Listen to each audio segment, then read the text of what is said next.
اللهم صل على سيدنا مولانا محمد وعلى آل سيدنا مولانا محمد وبارك وسلم وصل عليه. قال رب اشرح لي صدري ويسر لي أمري واحلل عقدة من لساني يفقه قولي. سبحانك لا علم لنا إلا ما علمتنا إنك أنت العليم الحكيم. وربي زدني علما. أعوذ بالله من الشيطان الرجيم. بسم الله الرحمن الرحيم. إن الذين يرمون المحصنات الغافلات المؤمنات لعنوا في الدنيا والآخرة ولهم عذاب عظيم.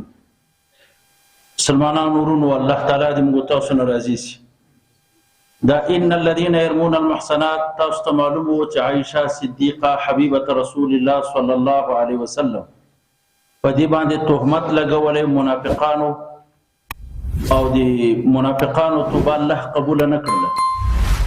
دغه آیتونه د دې متعلق نازل دي چې چا تهمت لګولې الله توبه نه قبول کړي، لکه عبد الله بن ابي بن سلول رئیس دي منافقونو. الله و ان الذين يرمون المحصنات هغه کسان چې ولي په تهمت سره پاک دمنې بیبي الغافلات چې هغه بالکل غافل دي د زنانه دي وجنا چې مؤمنات دي مؤمن خزي دي زکه چې زنانه زکه مؤمن خزي غافلې چې زنا عادت د کافرانو ده د مؤمنانو خزو نه ده. نو الله و ان الذين يرمون المحصنات الغافلات المؤمنات لعنوا في الدنيا لعنت کړل شوی دي په دنیا کې په حدود سره او پرد شهادت سره. کوم سړی چې تهمت په یو پاک دمنې بیبي باندې ولګي او گواهان را نه وستل نو دا سړی ته حد ورکول کیږي اتیا دوري او شهادت به هم نه قبليږي تر قیامت پورې. نو لعنوا فی الدنیا ملعون کړل شوی دی په دنیا کې والآخرة او دا لعنت کړل شوی دی په آخرت کې هم توبه الله نه قبلي او الله با جزاء په ور باندې ورکي. دا د هغو خلکو چې په تهمت پاتې وي او توبه الله نه قبول کړي نو الله دغه سی وزر او عذاب او خودلو. ان الذين فتاكي سراغ کسان يرمون المحصنات اگر کدلته مورد خاص ته حکم عام ده کنن سبا دور کې یو پاک دمن بیبي ته یو زنانه ته یا یو پاک دمن سړی ته یو نیک محصل عالم استاد دغه ته څوک نسبت زناو کې تهمت ور باندې ولګي اغم د قصه ده خاص مورد خاص ته حکم خود قرآن پاک عام وي. هغه کسان چې پاک دمن سړی او پاک دمن خزي چې غافل وي د زنان او د تهمتونو او د عیبونو نه او مؤمن هم وي لعنوا فی الدنيا والآخرة دا لعنت کړل شوی دی هم په دنیا کې هم په آخرت کې ولهم عذاب عظیم دوی د پر عذاب سخت عذاب وي او ولهم عذاب عظیم دوی د پر عذاب ډیر لوی وي. دا خو مخکې وضاحت کړی چې مؤمنه به وي محسنه به وي او که مؤمنه کافره نه ده هغه باندې چا تهمت زنا ولګو هغه باندې حدود نه نافذ کېږي. مخکې تېره شوې یوم تشهد علیهم السنتهم دلته الله تعالی یو آیات راوړ دغه سره مناسبت دا ده یو سړی چې په چا باندې تهمت زنا ولګي وروسته چې حد ورته متوجه شي نو قاضي چې نه پوښتنه کوي عادتا انکار کوي. انکار کوي چې ما دا تهمت نه ده لګولې ما په خبرو ان شاء الله پوهیږي. دغه سي چې لکه دنیا کې یو سړی چې کله قاضي ته نه محکمه کې پوښتنه کوي چې پلانې زنانه یا پلانې سړی باندې د تهمت زنا لګولې نو دی انکار کوي چې ما نه ده لګولې. د قیامت په ورځ هم دغه انکار کوي. دنیا کې خو به محکمه ثابته کو گواهان د آخرت محکمې به څنګه چل کیږي نو الله تعالی د آخرت محکمه ذکر کوي. کدا سړی یا هر مجرم راسي د قیامت په ورځ باندې او الله ورته کوم مسلمان وي ورته چې پلان دا اوس حدیث مشروع کو تا پلانې ګناه کړې پلانې ګناه دې کړې دا پلانې ګناه دې کړې الله به دې وړو وړو ګناهونو ټول پوښتنه کوي. نو که مسلمان وي نو دا به دې ورته بالکل یا الله پلانې ګناه مې کړې و پلانې مې کړې و پلانې مې کړې. کله چې اعتراف خپل ګناه وکړي نو الله به دې ورته وایي وی ګوره دنیا کې مې پرده در باندې اچولې وه تا اعتراف په آخرت کې وکړه اوس هم پرده ده زه دا ټول ګناهونه دې ما پټ کړل او ته له دې ګناه نه بری الله تبارک وتعالی به جنت ته داخل کړي. خو که یو منافق یو کافر راسي او دا ګناهونه کړي لکه همدلته یو ګناه د ذم دا منافق وایي چې الله ورته وایي چې فلانی ګناه دې کړې، فلانی تهمت تا لګولی ده، فلانی زنا او فلانی کار دې کړی ده، دی به ورته وایي چې نه یا الله ما یو ګناه هم نه ده کړی، انکار به وکړي. الله تبارک وتعالی به چې کتاب راوړي په کتاب کې به ټول ګناهونه لیکل سوي. الله به ورته خو دلته خطاب سي لیکل سوي دي چې فلانی په فلانی وخت کې دا ګناه کړی ده، وی الله دا ټول فرشتو ما پسې دروغ لیکلي. فرشتي به راولي، الله به ترنه پوښتنه کوي چې دا سړی داسې وایي چې په ما باندې ټول دروغ ویلي دي او دروغ یې راپسې لیکلي دي، ما یوه ګناه هم نه ده کړې. زما مسله خو واضح کړی شو، دا مسله به شروع وي. فرشتي به ورته وایي چې ته په فلاني وخت کې په فلاني کمره کې په فلاني ځمکه باندې ولې تا دا ګناه نه کوله په فلاني ورځ باندې، ګواهي به دا فرشتي ور باندې وکړي چې فلاني وخت کې فلاني زمانه کې په فلاني حالاتو کې تا دغه ګار او دا ګناه کړې ده. دوی به انکار وکړي. الله تبارک وتعالی به په خولو باندې مهر ولګي. اليوم نختم على افواههم، د خدای محکمه ده کنه. اليوم نختم على افواههم وتكلمنا ايديهم وتشهد ارجلهم بما كانوا يكسبون. مهر به په خوله الله ولګي، خوله به بند شي، لاسونه به گواهی کوي، پښې به گواهی کوي، بدن اعضاء ټول به گواهی کوي چې یا الله دغه سړی په پلاني وخت کې په پلاني مقام کې په موږ باندې ګناهونه کړی دي، خپل به د اعضاء ګناهونه ورته وایي. دی به د خپلو اعضاء او اندامونو ته مخاطبه کوي چې زه خو چې څومره محاجات الله سره کوم، تاسو د نجات په خاطر کوم، تاسو ولې په ما ګواهي وکړله. د اعضاء ته به وایي، هغه به وایي انطقنا الله انطق كل شيء. مونږ اختیار نه وتیو، الله په خبرو راوستلو. مونږ چې خبرې کوو که نه، نو حدیث کې راځي چې اول د انسان په خلاف باندې ګواهي کوي دوه روایت راغلي. ورون مونږ ورته وایي، پتون ورته وایي، ورون ورته وایي، ورون به یې ګواهي کوي ورباندې. لاسونه به ورباندې ګواهي کوي. دا ځمکه څه ده؟ دا د انسان عادیه ده. ام الانسان ورته ویل کېږي، دا به ګواهي در باندې کوي. اذا زلزلت الارض زلزالها واخرجت الارض اثقالها وقال الانسان ما لها يومئذ تحدث اخبارها ولي بان ربك اوحى لها بان ربك امر لها. الله به ورته امر کړی چې دا خبرې کوه چې چا اتا په سر باندې چا ګناه کړې ده، بس دا خبرې ټولې به ذکر کړه. دا خبر اوس کې یوم په دغه ورځ باندې تشهد علیهم، گواهی به کوي په دغه مجرمانو باندې، په دې کافرانو باندې چې کوم خلک مسلمانانو ښځو او سړیو ته نسبت زنا کوي. السنتهم زبې د دوی، و ایدیهم لاسونه د دوی، و ارجلهم پښې د دوی، بما کانوا یعملون. مسله باندې تاسو واضح شولئ. سورة یاسین کې د دې آیات سره لږ مخالفت راځي. هلته داسې وایي اليوم نختم على افواههم، موږ به په خولو باندې ګواهي او مهر ولګو، خولې به بندې شي. وتکلمنا ایدیهم وتشهد ارجلهم، پښې لاسونه. دلته الله وایي یوم تشهد علیهم السنتهم، ژبې به یې ګواهي کوي. بالکل اسانه تطبیق د دې دواړو منځ کې. خوله باندې د مهر لګېدلی، ژبه د ګواه وي. هغه څنګه خپل اختیار کې نه یې ژبه شته. دا هغه چې خدای پاک وایي اليوم نختم على افواههم، موږ به د دوی په خولو باندې مهر ولګو. دا معنا چې خوله به د ده وي، اختیار به د ده نه وي. نو چې اختیار د ده نه وي، تکلم او ګواهي خو بیا ژبه کوی شي که نه. یا راځئ داسې وکړئ، تطبیق یې داسې کوو. په اول حالت کې بالکل خوله او ژبه هېڅ هم نشي کولی چې اول الله مهر ولګوي. خوله به هم بندوي او ژبه به هم بنده شي. وروسته چې کله دا اندامونه ټول ګواهي د ده په خلاف وکړي، ژبه به هم اقرار وکړي چې او په ما هم داسې خبرې کړي دي. نو چې هلته قرآن وایي اليوم نختم على افواههم، موږ مهر په خولې لګو، ابتدایي حالات کوي. او یوم تشهد علیهم السنتهم، ژبې دا انتهایي حالات کوي. په انتها د حالاتو کې به ژبې بیا ګواهي وکړي. انشاءالله تطبیق د قرآن پاک هېڅ مشکل نشته. یوم تشهد علیهم السنتهم، ګواهي به وکړي په دې باندې ژبې د دوی، و ایدیهم لاسونه د دوی، و ارجلهم بما كانوا يعملون، چې کوم عملونه دنیا کې کړي دي. بس نتیجه گواهان مقدمه سر ته ورسېده. الله وایي یومئذ، په دغه ورځ باندې یوفیهم الله، پوره به ورکړي دوی لره دینهم، جزا د دوی، الحق، داسې جزا چې هغه جزا حق ده. بس بیا فیصله پرې ولیکي الله تبارک وتعالی.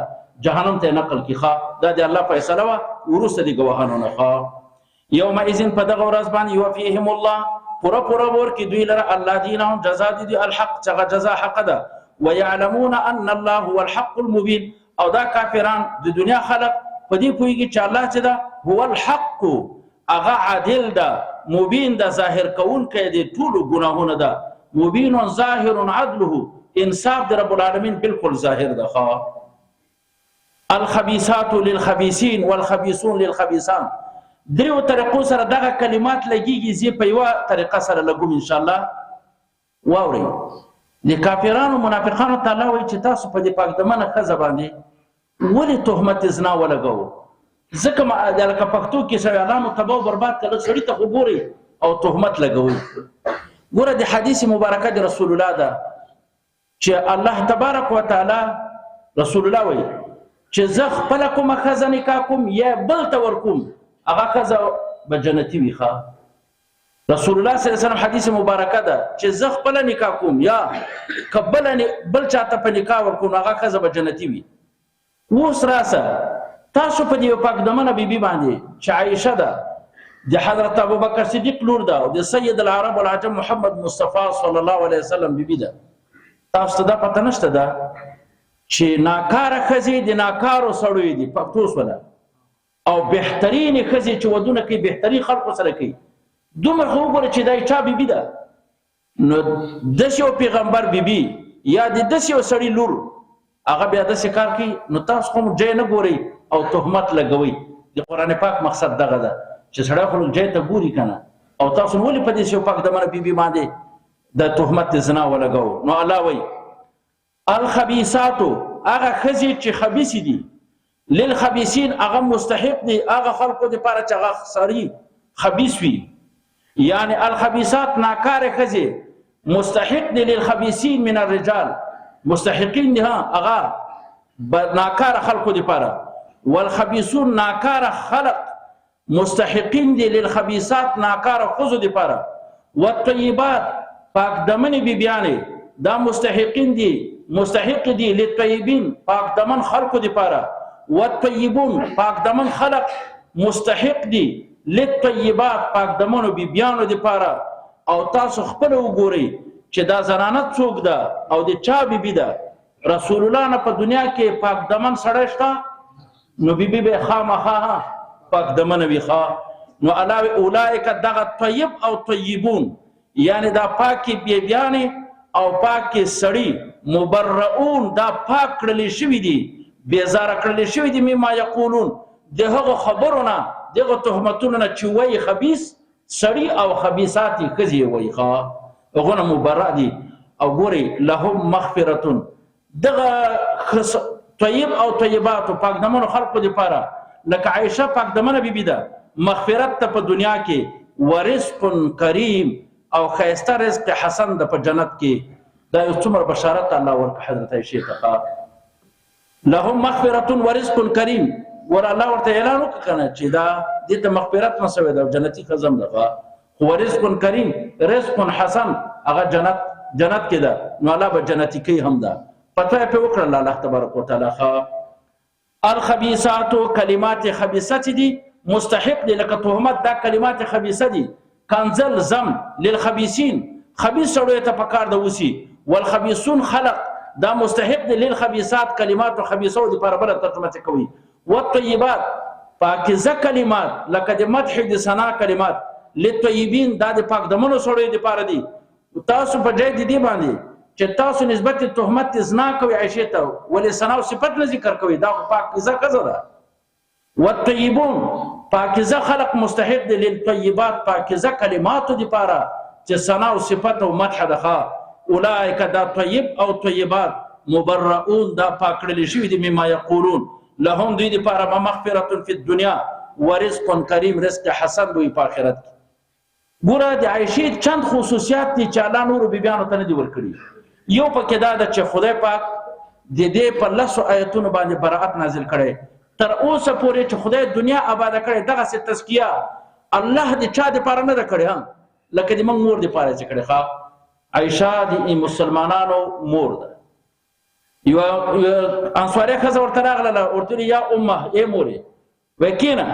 زه د سړیو مور یم، د ښځو مور نه یم. نه دا د موږ تاسو د سړیو مور ده. نو یو خو دا ده چې موږ تاسو مور ته لهم مغفرة ورزق کریم الله ویلي دي. یا لکه دومره زجر تاسو ټول قرآن مطالعه کې هېڅ چېرته هم نه ده راغلی لکه د عایشې متعلق چې الله تبارک وتعالی مونږ منافقانو ته چې تاسو ولې داسې کړي دي، او دا پاک دمنه بیبي متهم کړې ده. عایشه وایي چې یو خو دغه خصوصیت الله ماته راکړی، دویمه دا خصوصیت رسول الله حضرت عایشې ته الله ورکړی و چې په آخر د عمر کې د رسول الله مبارک لاړې او د عایشې لاړې د رسول الله مبارک خولې کې وي چې رسول الله وفات شو. داسې پروت و، عبدالرحمن ابن ابي بکر راننوت، مسواک یې په خوله کې و، سترګې ورپسې واړولې. رسول الله ته عایشه وایي غواړي؟ ورته ویلې هو. په خوله کې ورته پوس کړه، بیا رسول الله صلی الله علیه وسلم ته ورکړه.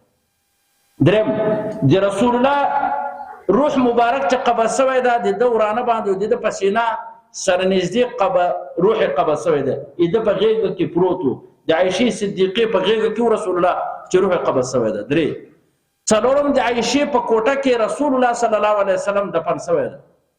پنځم رسول الله لا واده کړی نه وه، جبرائیل په یو ورېښمینو ټوټه کې تصویر ورته راوړی و، یا رسول الله یو د بیبیانو به د دغه ښځم ګرځي. تصویر یې په ورېښمینه ټوټه کې تاو کړی و، حضرت رسول الله ته خدای دا به ستا د بیبیانو نه ګرځي. او غیر شادو شده زنانه عمده ده رسول الله نورې کونډې کړي دي. یو دغه زنانه ده چې رسول الله صلی الله علیه وسلم پیغله زنانه حضرت عایشه کړې ده، او ښه علم هم الله تبارک وتعالی ورکړی ده. رسول الله وایي ما ته په یوه بستره کې چې زه دې سره وم، په بستره کې ما ته جبرائیل نه راته، دې بستره کې ما ته جبرائیل هم راته وحی به یې راوړله. نو دا ډېره قدرمنه بیبي ده. نو زموږ عقیده دا ده چې حضرت عایشه دا د تهمت نه بری ده. کوم خلق چې اوس هم عایشې ته نسبت تهمت زنا کوي، دا د قرآن پاک په آیتونو باندې کافر ده، ځکه الله یې تزکیه کړې ده، او دا کافر ده چې عایشې ته نسبت تهمت زنا وایي. یا ایها الذین آمنوا، کله کله سړی دا د قرآن پاک لهجې ته حیران سي. اوس الله تعالی ډېر ښه احکام ذکر کوي، او دا احکام ولې ذکر کوي؟ مخکې ګوره په عایشې باندې تهمت ولګېده، اوس الله تبارک وتعالی هغه احکام ذکر کوي چې کوم نه تهمت پیدا کېږي. وای دا به نه کوو. زما په لهجه خو ټول پوهېږئ، په کورونو کې چې تهمت د کوم شي نه پیدا کېږي الله وایي هغه به نه کوو. یو دا ده، یا ایها الذین آمنوا، ای د ایمان حاملانو، لا تدخلوا بیوتا، تاسو به کورونو ته نه داخلېږئ، غیر بیوتکم، غیر د خپلو کورونو نه، حتی تستأنسوا وتسلموا علی اهلها، تر دې پورې چې تاسو حتی تستأنسوا چې تاسو الفت پیدا کړئ، یعنی اجازت واخلي، وتسلموا علی اهلها، او سلام واچي په اهل دې کورونو باندې. ذالکم خیر لکم، دا سلام او اجازت اخیستل دا بهتر دي د تاسو نه، بهتر دي تاسو دپاره د دخول نه بغتتن چې یو دم ور داخل سي. لعلکم تذکرون، شاید چې تاسو نصیحت واخلي. موږ تاسو ترجمه د اصلاح دپاره شروع کړې ده. دلته خدای ته تاسو ګورئ، الله اوس وایي ګوره دا تهمت چې لګېږي ډېر اسباب دي، خو یو اسباب دا ده چې په پردیو کورونو باندې بغیر د اجازت طوافونه کوي، نو تهمت در باندې لګېږي. نو الله ویلي چې پردیو کورو ته تاسو داخلېږئ، تاسو به هم بغیر د اجازت او د سلام نه داخلېږئ. دا د قرآن قانون شو. د تهمت دپاره یو دفاع سوله. سړی چې د کور نه راوځي که نه، هغه ته رسول الله ویلي دي چې تاسو د تهمت نه خالي کېږئ که نه، کور والا ته وایي. نو موږ ته رسول الله دا ویلي چې مېلمه، رسول الله حدیث ته مبارک، چې کور سره له مېلمه سره وځئ که نه، چې کور کې مېلمه سره تاسو د دروازې پورې وځئ. وجه دا ده که ګاونډیان د تا دا مېلمه وګوري او یوازې وځي، نو تهمت در باندې لګي چې دا سړی خو لکه څوک پرې خبر نه دي، کور ته دغسې راغلی. ښه چې ته کوره پورې دروازې پورې وځې، نو ګاونډیان به دې وګوري چې دا خو سړی په اجازت باندې ده، د اقاربو نه ده، دوست نه ده. دا څومره یو عجیب احکام رسول الله ذکر کړي دي مونږ ته. که دغسې خبره وسي چېرته تهمت راځي چې مېلمه سره تر دروازې، متکبرین خلک دروازې نه وځي. یا چې دا په دا ګډ وډو کې اخته وي، هغه دروازې پورې نه ځي. حالانکې د مېلمه حق دغه ده چې دروازې پورې به ځي، چې ټول ګاونډیان ته وګوري چې دا ستا په اجازه داخل شوی ده او چې داخليږي نو هغه قرآن ویلي یا ایها الذین آمنوا لا تدخلوا بیوتا کورو ته نه داخليږي غیر بیوتکم خیر د خپل کورونو دا ځکه لږ پاتې کېدل غواړم دلته مراد دی بیت نه چې کور ده او یا کوټه ده دا کوټه ملکی نه ده مراد که یو سړی دینه مراد دا موږ ته چې الله ویلي چې تاسو د خپلو کورونو ته داخليږئ پردیو کورونو ته مه داخليږئ کوم کور کې چې مسلمان اوسیږي پورته عام دی نه که په اجاره اوسیږي که په عاریت اوسیږي چا په سوال ورکړی ده یا په اجاره لکه په کرایه نیولی ده دا خپل مالک د کور هم نشي داخلی دی دې کور ته چې څوک پکې وي تاسو زما په خبره پوه دا دلته چې قرآن د بیت ټکی استعمال کړی دی تاسو خپل کورونو ته مه داخلېږئ چې څوک په کور کې اوسیږي که نه کور د ما ده ته ورکې اوسیږي زه ستا کور ته بغیر د اجازت نه نسم داخلېدلی اگر که مملوک کور د ما ده په عاریت مې تا ته درکړی زه کور ته بغیر د اجازت نه نسم داخلېدلی ولې که بغیر د اجازت نه ته داخل کړی سي تهمت راځي که نه راځي بغیر د اجازت نه حرام کار ده تصرف په ملک الغیر بغیر اذن غیر حرام ولې بغیر د اجازت نه د مسلمان عزت ته ورداخلېږي واورئ تاسو به داسې وایئ چې ګوره دا مې ویل چې کوم کور کې څوک اوسیږي خپل مالک د کور نشي داخلېدلی بغیر د اجازت نه په خور مور باندې د اجازت کې خبره بیا وروسته درته کوم چې اجازت به څنګه اخلو خور مور کور کې اوسیږي اجازت واخلو که نه او چې کور کې دې فقط ښځه اوسیږي مور دې اوسیږي خور دې اوسیږي بیا به م اجازت اخلي دا خبره چې رسول الله وکړه صحابي ورته راغی رسول الله ته څه وایي ویا رسول الله زه خو عادي سره په کور کې یم زه څنګه اجازت په مور واخلم ورته وایي چې که ته مور سره وي بیا به م اجازت اخلي ورته وایي یا رسول الله زه خادم یم د مور رسول الله ته ورته وایي وایي ته دا خوښه ګڼې چې مور بربنډه وګورې وایي نه وایي بیا بغیر د اجازته مه داخلېږه نو موږ تاسو ته ویلی سو موږ دا خوښه ګڼو چې خپله کور والا دې وي په کور کې بربنډه وګورو خپله کور والا بغیر د اجازت بغیر د په کور والا هم داخل نشي بغیر د اجازت نه نو په مور باندې بغیر د اجازت نه نشي داخلېدلی په مور په خور ګوره زنانه هم چې سړي خپله زنانه وي هغه هم دا نه غواړي چې خپل خاوند مې بربنډه وګوري نو چې کوټې ته ورځي اجازت به غواړي دا اسلامي شریعت ده اوس چې لیور راځي د پلار به اجازت غواړي لیور متعلق رسول الله وایي الحم الموت لیور مرګ د مرګ ولې لیور ته رسول الله مرګ ویلي ګوره لکه مرګ نه عثمري نه خلک ډارېږي لیور نه هم دقسې ډار پکار ده ځکه لیور د عرف او د عادت په مزاج کې داسې ده چې دا د اقاربو نه ده خپل ده حالانکه دا خپل نه ده لیور خو پردی ده ولې که دا ښځه ده د تا ښځه ته مړ شي دا په نکاح کوی شي که نه دا خو د محارمونه نه ده نو اجازات خو به هغه خود اخلي پلار به په لور اخلي خاوند به په خپلې خورګانو باندې خامخا اجازت اخلي اوس الله وایي تاسو به کورونو ته نه داخلېږئ حتی تستأنسو تر دې پورې حتی تستأذنو چې اجازت وانخلئ وتسلموا علی اهله د سلام ټکی سبا پرېږدم خو په اذن کې غږېږم اذن څنګه به اخلو د هر قوم د هرې علاقې اجازت په خپله ده د عرف عادت موافق ده بعضې خلکو کورونو کې ټالۍ لګولي که پردی سره راځي ټالۍ به وځي بعضې دروازه الفت ته وایي محبت ته دا اجازت به داسې اخلي که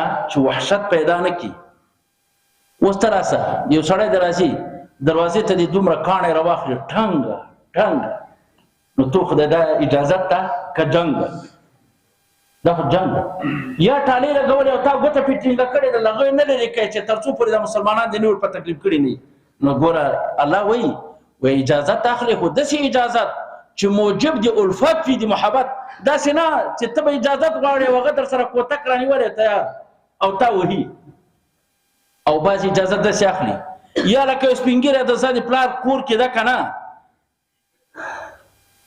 نو دا د پلار کور کې ده که نه پلار دې وي ځه نو چې راځي ماشومانو ته چې را داخلېږي عادت یې دا ګرځېدلی چې ماشومانو ته لس کنځل کړي نو تو خدای دا اجازت ده دا خو نفرت پیدا کېږي روزه دې نیولې ده هلکه فشار ججیک د الله دې غر کړه خو چېرته جومات کې کښېنه نو ته چې راسې بیا په راناوتلی نه په کنځاو شروع وکړي په ماشومانو شروع کړي دا به څه الفت پیدا کړي دا خو محبت پیدا شو که نفرت نفرت پیدا شو. نه قرآن څه عجیبه خبره کړي. یا راځه داسې وکړه دا محاصلینو کې وکړي. محاصل چې دا مشران چې ورته د نمایندګان دا د خدای ورک دي. دا چې کله محاصل راجګي دروازه ټکه ټکه داسې وکړي چې محاصل چې څومره خوب کړی د هغه دومره پریشانه کړي چې سبا ټول طبیعت خراب وي. نه ډېر په ادب او په احترام دروازه وټکوه، شور شغب مه کوه. دا چې څوک دغه دروازه محاصلین موږ طالبان به چې راجګول دغه ډېر بد هم ورته ایسېږي، ډېر خوند هم نه ورکوي.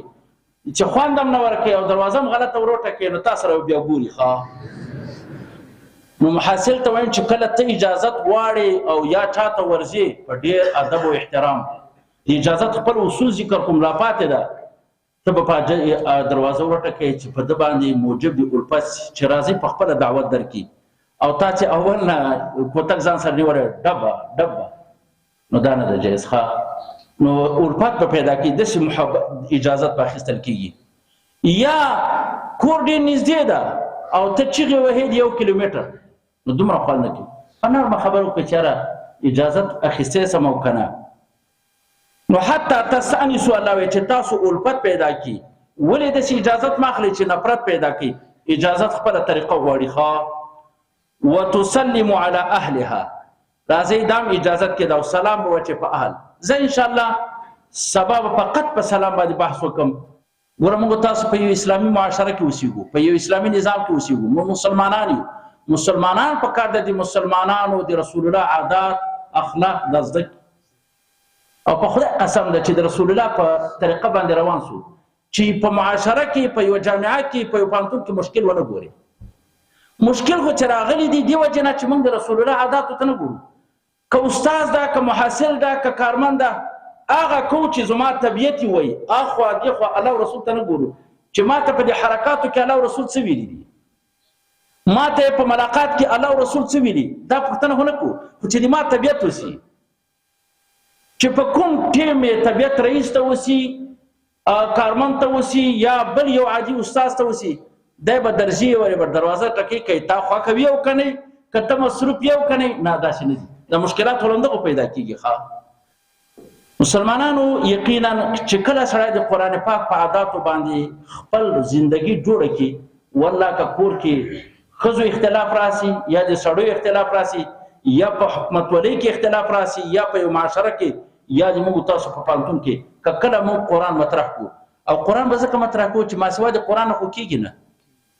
که چېرته د قرآن نه ماسوا کېږي او د الله د رسول نه کار کېږي بیا خو دومره تکالیف او ضرورت نشته. بیا خو راځي چې څه کوو هغه وکړو. نو یو نه چې سوا د الله د رسول نه کار هم نه کېږي پکار دا ده چې زندګي په هر یو شي کې اولیت الله او رسول ته ورکړو چې الله او رسول ما ته د زندګي تېرېدلو کې څه هدایت کړي دي او پکار ده دا زده شي. او دا د دنیا علوم دا خو د رسول الله د آدابو سره څه خلاف نه دي. دا خو نور هم زینت ورکوي. یو ښه ډاکټر او ښه انجینر چې په سنتو سنبال د رسول الله د الله نه ویره او تقوا ورکوي دا په معاشره کې ډېر قدرمن وي. د هغه انجینر او د ډاکټر نه چې هغه پرهیزګار نه وي او بېدینه وي دغه نه بیا ډېر عزتمند دغه ډاکټر ده. لاس کې شفا وي مراجعین یې ډېر وي خلک یې تکریم او تعظیم کوي. او یو سړی د ډېر سپیشلیست وي خو متقي دې نه وي پرهیزګار دې څوک نه وي څو خلک ټول ورباندې لعنت وایي. چې یو سړی مسلمان سي که نه د مسلمانۍ تقاضا دا ده چې ټول عادات اخلاق به د الله او د رسول الله وي. بس بیا معاشره کې هېڅ مشکل نه راځي. موږ ته قرآن او حدیث داسې یو معاشره جوړه کړې ده چې سړی عملي کړي تاسو چې عملي سي که نه هېڅ ستونزه پریشاني بیا نشته ده. دنیا هم کې ده آخرت هم ده. الله دې موږ تاسو دنیا او آخرت دواړه برابر کړي.